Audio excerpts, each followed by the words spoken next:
With that said, we love these types of small group discussions. They come by really, really quickly. We usually don't do them at this hour, but I'm here for this because I like it. The smaller, the better. I just want to say first and foremost, I want to welcome everyone to today's topic. Today, it's all about how to build your change management toolkit with Deepak Koul, who's an engineering manager at Red Hat. Before we talk a little bit more about Deepak, I just want to say first and foremost, thank you so much to Provar for supporting these types of continuous learning opportunities. We've been making Salesforce testing easy for nearly a decade, but we do also like to give back to our community. You can check out University of Provar, free resources, virtual classrooms open 24/7, but I'm gonna take my marketing hat off. Boop, boop. And I want to introduce you to someone who is so special. I met this amazing and pragmatic and kind and low-key hilarious leader back when I was emceeing for Geekle, and he blew me away. Deepak Koul is a technology leader with 15 plus years of industry experience in product development and quality engineering. And in his current role, he manages Red Hat's ecosystem, digital platforms, and is passionate about people. It's going to be a strong topic today. Prior to Red Hat, he drove quality engineering for a 500 plus strong enterprise engineering group. He also has developed partnerships with stakeholders, peers, and pursued his academic interests in psychology, organizational behavior, and leadership, and spreads his influence outside by speaking at 25 plus conferences internationally. For Deepak, it's always been about humans first. How'd I do on that introduction, Deepak? Excellent. Yes. Excellent. Deepak, we are going to be opening up the floor today. I just want to say first and foremost, I'm fanning out a little bit, and I'm not just talking about the fan that I have ready. Huge fan of you and all of your contributions, but I want to make sure we get to just a few pre-submitted questions from just one or two attendees that couldn't make it. They're really excited to see you. Are you okay to dive in for a few? And then we're going to open up with questions from the audience. Yep. Let's do it. Okay. So this question's coming in from Sam. Sam wants to know, what's the worst advice you've ever received about change management and why? I think the worst advice is when let's say you are a change management leader, you are the person at the helm for leading a change, and then you believe that since the overall vision is so noble that everyone wants it, then I don't think rest of the things need to be in there, like communication and empathy, and just assuming that everyone would actually, change themselves, right? So when they say that change begins in you, they're right? It's not that you want a change, you want to be changed yourself also, right? That's the major part that people miss in change management, and I think that was the worst advice. Assuming that people are on board with the vision, the outcome of the change, but the process through which they have to go through that kind of grind, they're not ready for that. And people assume that if the outcome is noble, everyone would be just happily on board and they'll change themselves. I love that. And you've also been a leader in this space for some time now. So I'm sure you've also heard some other not so great pieces of advice, but I think that one is powerful. And I'm curious for you, as a former quality engineering manager and now as a software engineering manager, how has your approach for change management shifted, or has it? I don't think it has changed. So if you look at it from a human psychology point of view, when we talk about change, we talk about changing the behavior of the people, right? So in the end, it's about people. It's not about whether it is one discipline of software engineering or another. So in the end, people resist change, right? We as individuals are averse to change. Like we like to be in the status quo, and venturing into unknown is not something you can associate directly with humans. And I don't think that's the reason there has been no difference between when I was a quality engineering leader or right now when I'm managing a software development team. I love that. I'm curious for you though, because I one of the things that attracted me to your leadership style is that you have a sense of humor. How does your sense of humor play a part in change management? And as a follow-up, because I also have a little bit of one, right? How do you leverage your sense of humor while also dealing with international audiences and shifting it based off the audience? Yeah, I think when you're dealing with international audience, you uh, as a speaker, you need to know the pop culture of uh, of different places in the world. And for me, Reddit has been the place where, let's say, if I'm talking to someone from Scotland, I'll probably know about Still Game and the Glasgow's accent and all those things, right? That are famous in Scotland. And then I use those kind of things in my presentations, in my talk. So it kind of connects you to other human instantly. Mhm. So that's the thing. You need to do some kind of homework. It does not come naturally to people. But what about locally? What about with your teams? Like not speaking, not public speaking, when you're directly dealing with someone who is resistant to change, you've got a PO that is just coming in guns blaring. And for any POs watching this recording, we absolutely love you. But you know what I mean? We've all worked with one of those people. How do you use your humor to disarm them while also continuing to scale change management?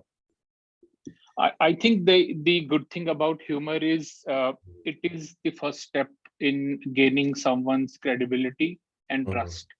So if Mhm. you don't know the language, let's say I venture into a remote village in Africa, not knowing any of the local language, and I just smile at someone, it's such a basic human trait that they'll instantly develop a bond between uh, that person, and there would be a bond between that person and me, instant bond, right? So that's why I think when you start with humor, but you have to also make sure that you are not diluting the seriousness of the change or seriousness. Sometimes you have to say the hard things, but Mhm. uh, I think humor plays a part in building that instant trust when you are new to that change management leadership role, and you are pushing for a change that would be hard on people. Mm, I love that. And I know there's a few other questions for people who could make it, but I also always prioritize the people that are here live. And I know that Jesper's writing a book right now. Jesper, what questions do you have around change? What questions do you have That's around? just the front page though. So, Oh, but you still, stop it. You've still written some of it. What questions, Jesper, do you have? Oh, and sorry, can you let him know where you're tuning in from, a little bit about your book, or maybe just a little preview? yeah. So I'm Jesper. I'm dialing in from Denmark, hence the DK in the title. I'm a senior advisor in test automation and testing. Been following this load code thing for quite some years now.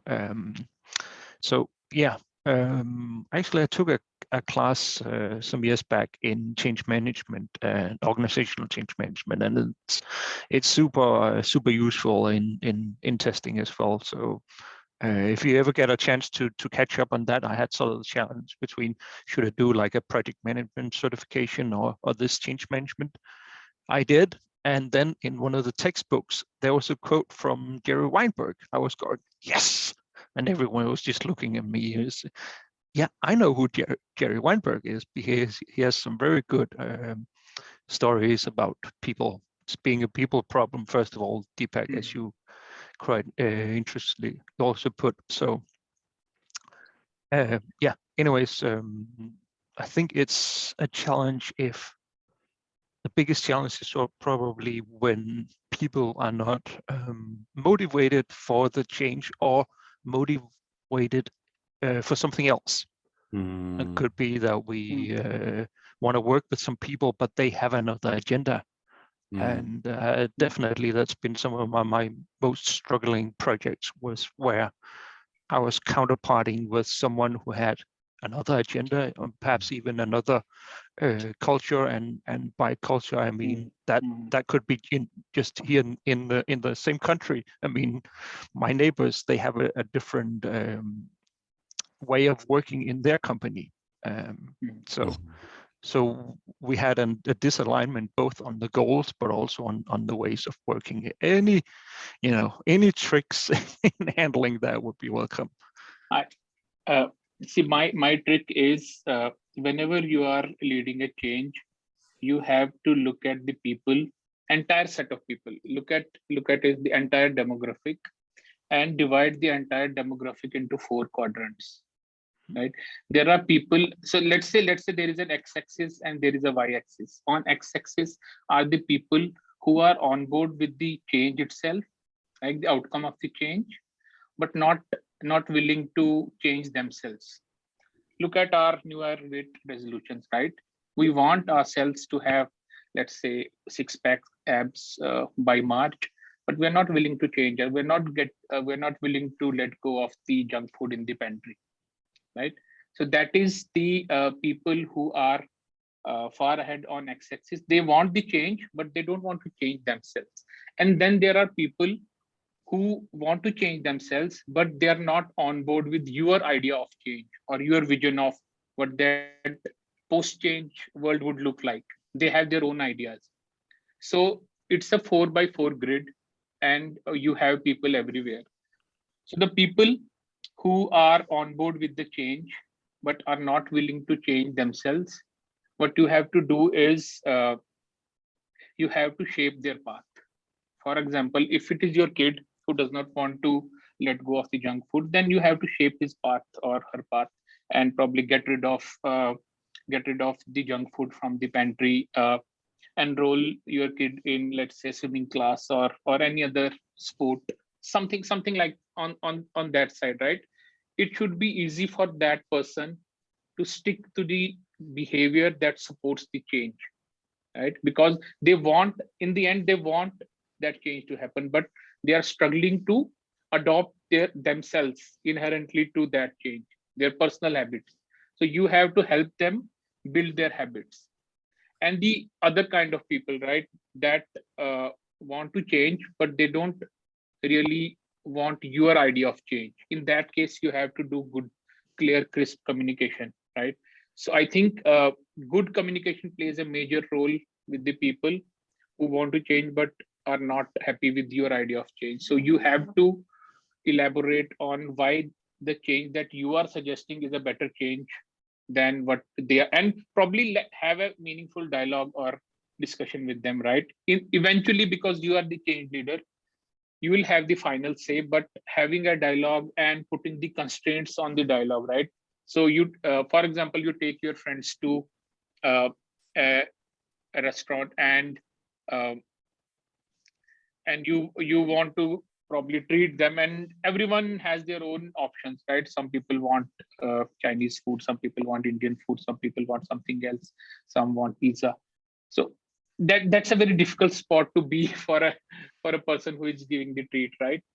So instead, if you take them to a buffet restaurant where there is a limited fixed menu and they have to eat whatever is on offer, then it's easier for you as well. You don't have to worry about what someone would order, and you have to make sure that they are happy at the end of the treat, right? It's that kind of situation. So for the people who want to change but are not happy with the change that you have proposed, you have to do good kind of communication. And then there are people who are neither happy to change themselves and are not, and also don't want, are not happy with the idea that you have proposed for the change, right?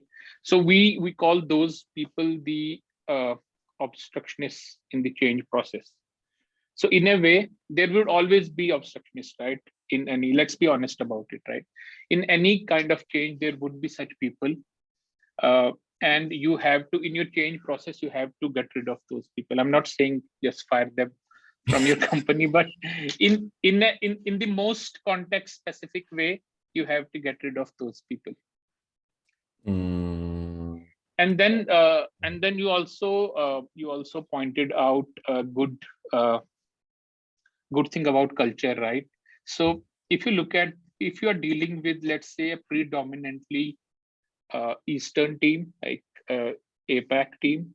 So APAC people culturally are more status driven compared to Western civilization, where people are more egalitarian. So it's easier to lead a change in, let's say, China than it is in uh, Canada or United States or Nordic countries. So that is also something which has to be kept in mind. And then that's my 2 cents on. I just say you just took us to change management church. I literally was writing down the X and the Y and all of that, and I hope that was helpful, Jesper. I feel like part of part of what I've been learning a little bit, and I know we talked about this before, but I've been reading this book about the Enneagram, right? And I read all these types of books and I'm like, sure, Jan. But one of the things that's really interesting is looking at the investigator type, right? And looking at the different types. And you're talking about obstructionists. And I think part of it is limiting. It's limiting the amount of options that they have and or changing the environment, you know. I think that's really powerful. I know we had some more questions, but I want to make sure first we support our live people. I have to say, Kyle, how are you, friend? Can you tell I used to teach college? Very good. Thank you. Can you hear me?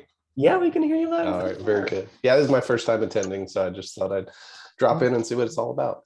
I love that. Well, you also have an amazing, amazing leader here with like, you've been almost at Red Hat now for what, 10 years? Yes, I'll complete 10 in July. We are going to celebrate that, friend, because that's a big deal. I'm curious for you, Kyle, what questions do you have, whether it's around change management, processes, dealing with obstructionist behavior? We're not naming any names for any colleagues. Any questions you have for our fearless leader here? I don't know if I have any questions off the top of my head. I mean, I was, like I said, I was just dropping in, trying to always educate myself more. I lead a software development team at a financial institution, and you know, I'm usually in a position where I'm having to lead the change, and I don't know that I mean, I agree with everything you said, Deepak, and I think that a lot of those things you keep coming back to. It's all about understanding them as people and then seeing how you can relate before you can tell them what they have to do differently. So I think that's the biggest thing that I see, and I'm just always trying to figure out more. So I don't know that I have any gems and or any perfect questions, but it's just good to be around like-minded people who are going through similar things. Yeah, no, and I think that's powerful, friend. I think though you did bring up something when you were sharing, and going back to you, Deepak, I'm curious for you because change management is an uphill battle, whether we want to admit it or not. We want to bring them along with us, and that can take wear and tear as leaders, right? Especially given all these compounding variables in the environments, in the universe, whatever have you. I'm curious for you, not to get too into the weeds, right? Because this is your story, Deepak, but I'm curious if you could share a little bit more about maybe a time where you really were dealing with the obstructionist and it was just a lot, like, and it does deplete you. How do you, as a change leader, how do you regenerate your batteries? And I'm not talking about just like working out and all that. I know that's part of the holistic approach, but how do you, I guess, how do you recharge? And are alliances, because I think alliances are real. I'm curious for you, how do alliances play a part in that? Yeah, good point about alliances. So one thing that I missed while discussing that X and Y grid was the people who are both on board with the idea of change or the outcome of change that you are proposing, and they are also willing to change themselves. So you have to be very supportive of those kind of people. So look at the most successful organizations in the world, and they are religions, right? So every evangelist draws its parallel to that alliance, that person who is at the top right corner of your X and Y grid, right? And they are both on board with your idea of change, and they are also willing to change themselves. So they are your alliances. They are your, as HBR puts it, guiding coalition, right? So you are proposing a change, and then they will take that change and they will propagate that change to the entire, assuming that it's a big change. Let's say changing the profit margins of a big organization. So if it is that kind of change, then regardless of the size of the change, I think having alliances, having like-minded people who believe in the change, and people who are willing to change themselves as the role models first, are a good handy thing for a change management leader. And as far as I am concerned, I think while dealing with people who are neither of these, I think the best possibility, as I said, is to you can try everything in the book, but again, see, there are some things which you have no power or control over, right? And at some point you have to make sure that that anomaly is not derailing you from your overall effort, and you do what are the basic mandatory requirements, right? Like celebrating small wins, building the trust, showing the people that okay, we are on path of this beautiful change in, let's say, 2 years, and by the end of 1 month we'll look like this. And then once you start looking like this, and then you can celebrate that change. And I think if those obstructionist people are honest enough, they'll probably fall in place after maybe 6 months or 1 year. But yeah, so I think as a change management leader, you have to do your things, at least the basic homework, basic checklist of celebrating small wins and doing the communications right, showing empathy.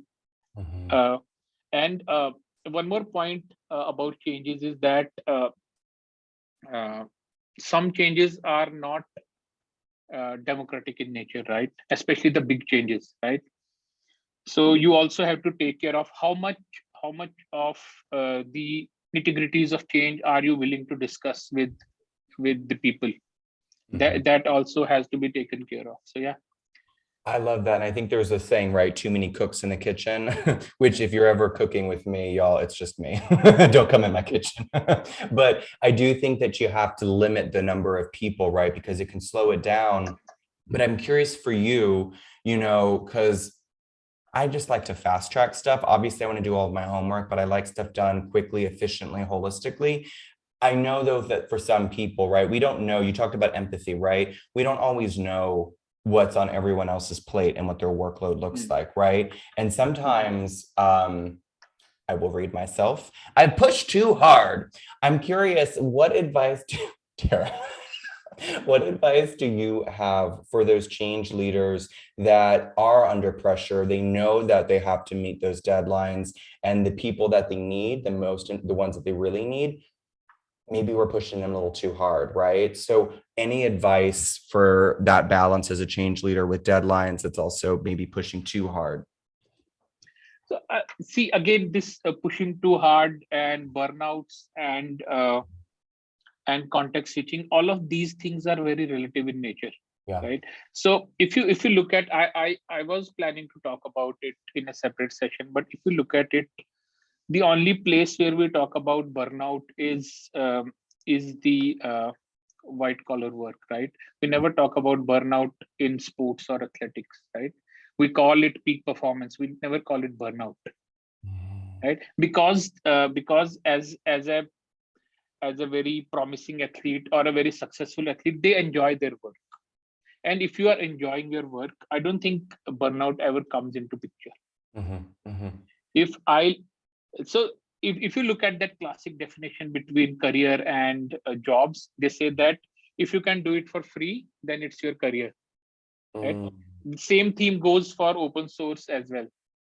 If you really like coding, you'll contribute to open source, right? If you really like the idea of that change, let's say the idea of the change is having a very clean city. Let's say there is a hypothetical city which is very dirty, and then they get a new mayor elected to the council, and that new mayor has a vision of creating this city which is free from garbage and filth, right? Everybody would like that idea, but individually they'll also have to take their trash on time and not litter everywhere in the parks, on the streets and everything, right?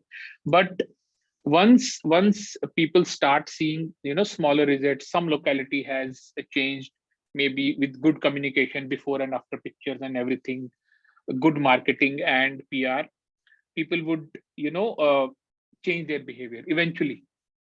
And the people who are working towards that change, like the sanitary workers and the people who drive the garbage trucks and everything, they'll never feel that kind of it, because they can see that we are doing something which is for the greater good. I think that's powerful. You've taught a lot today. We're going to go into some rapid fire questions because these small group discussions go by really, really quickly. But before I do that, I just wanted to say, because I can multitask, and I went and I took everyone's names and I threw them into a random number generator. And the winner of a swag pack from us is, wait for it. It's you, Yvonne. That's right. That's right, Yvonne. You are winning a swag pack with a t-shirt that says equality is everyone's responsibility. I know. If I had confetti on this, I would. But Yvonne, I want to say congratulations. I don't know where you are in the world, but feel free to shoot me a message on LinkedIn and we'll get some swag sent over to you. With that said, rapid fire questions. Are you ready, Deepak? Let's do it. Okay. Yep. So I want to know first and foremost, what book are you reading right now? The Mystical Man Month. Can you tell them what that's about?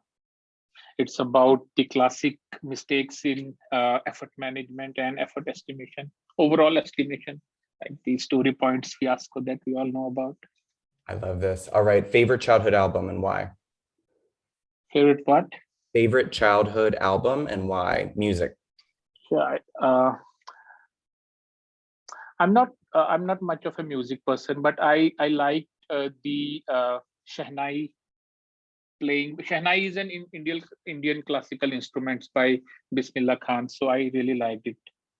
I love that. I'm going to look that one up. I want to know if you had one last meal before the asteroid took us all out, what would that meal be and why? I'll say fried chicken sandwich probably.